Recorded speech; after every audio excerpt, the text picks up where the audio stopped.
আগামীকাল তুরস্কের প্রতিরক্ষা শিল্প সংস্থার সচিব অধ্যাপক হালক গরগুন একদিনের গুরুত্বপূর্ণ সফরে ঢাকা আসছেন।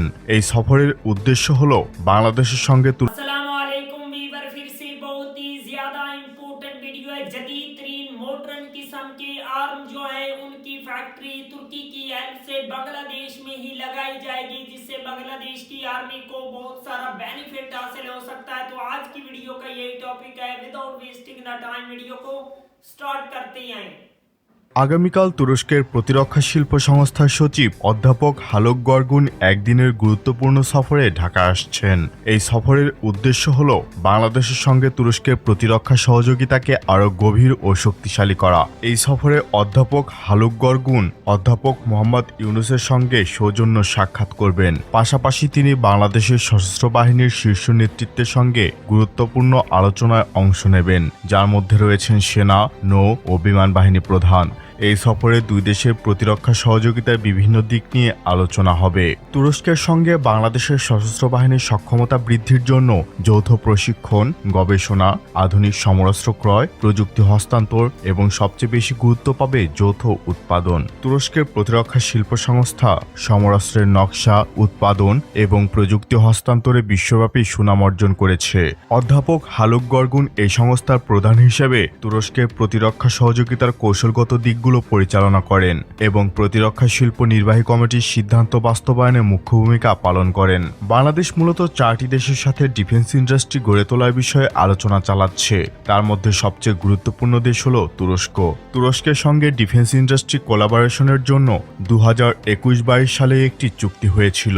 তুরস্ক বাংলাদেশের ডিফেন্স ইন্ডাস্ট্রি গড়ে তুলতে যাচ্ছে, যেখানে বিভিন্ন ধরনের সমরাস্ত্র, সামরিক যান এবং গোলাবারুদ উৎপাদন করা সম্ভব হবে। এছাড়া বাংলাদেশ নৌবাহিনী ও কোস্টগার্ডের জন্য টহল যান এবং যুদ্ধজাহাজ তৈরির প্রযুক্তি হস্তান্তরের প্রস্তাবও তুরস্কের পক্ষ থেকে এসেছে।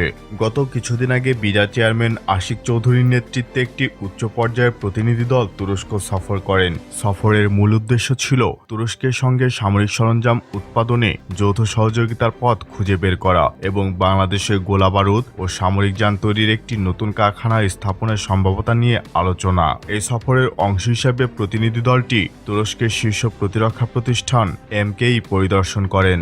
এই এমকেই প্রতিষ্ঠানটি অ্যাসল্ট রাইফেল, গোলাবারুদ, আর্টিলারি সিস্টেম, এরিয়াল বোমা, ল্যান্ডমাইন, বিস্ফোরক, হাউইটজার, আর্টিলারি রকেট এবং মিসাইল নির্মাণে বিশেষজ্ঞ।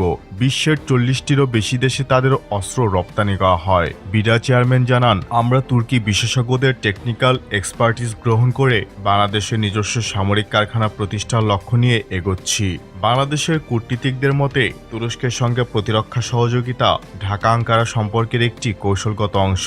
এই সফর বাংলাদেশ সশস্ত্র বাহিনীর আধুনিকায়নে গুরুত্বপূর্ণ ভূমিকা রাখবে এবং দুই দেশের মধ্যে প্রযুক্তিগত ও কৌশলগত সহযোগিতাকে আরও এগিয়ে নিয়ে যাবে। টেকনোলজি ট্রান্সফারের মাধ্যমে বিভিন্ন সরঞ্জাম দেশে নির্মাণ এবং যৌথ প্রতিরক্ষা শিল্প গঠনের মাধ্যমে বাংলাদেশ ব্যাপক লাভবান হবে।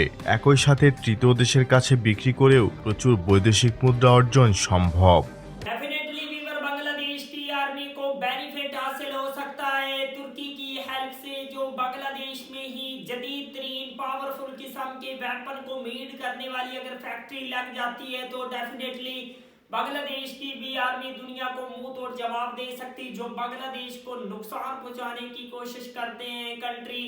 इंशाल्लाह बांग्लादेश की आर्मी जदीद तरीन मॉडर्न किस्म की आर्मी बनेगी। अगर आप लोगों को ऐसी मजीद इंफॉर्मेटिव वीडियो देखनी है तो जल्दी से हमारे चैनल को सब्सक्राइब कर लीजिएगा। मिलते हैं आपसे नेक्स्ट वीडियो में इंशाल्लाह, तब तक के लिए अल्लाह हाफिज।